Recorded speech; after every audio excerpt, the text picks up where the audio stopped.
And the last one is revived supply. So this is looking at coins older than 1 year that are coming back into the fold. Now, what I've applied here is a Z-score. I like to use Z-scores when we're looking at things like transaction volumes or anything where I'm looking for a statistically meaningful value.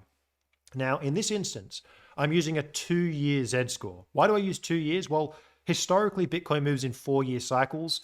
If I did a 4-year Z-score, I'm going to be comparing the amount of old coins being spent to both a bull and a bear.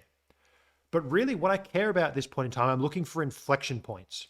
I want to see when a bear market becomes a bull market, or vice versa, when a bull market becomes a bear market. So I want to see when coins being spent in a bull at the late stage of a bull, as we can see here, is compared to the previous 2 years, which was most likely going to be a bear market. I'm looking for those deviations between cycles.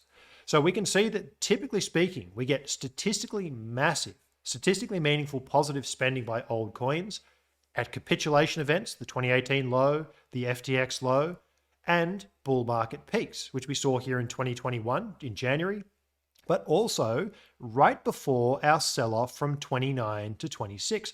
A lot of old coins actually came back into the fold right before that sell-off. It's telling us there's a bunch of coins that came onto the market for whatever reason, taking profits, panicking, whatever it was, and that, I mean, maybe it wasn't the driving factor, but it certainly didn't help by adding that extra supply to the market.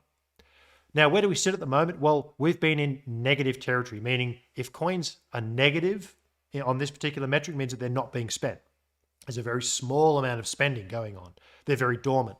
And really, we are still well within that negative territory. So long-term holders, their supply is at all-time high, and they're just simply not spending. Their confidence is pretty unshaken. So more or less, we can probably continue to track the short-term holders until some of these metrics change in some other direction.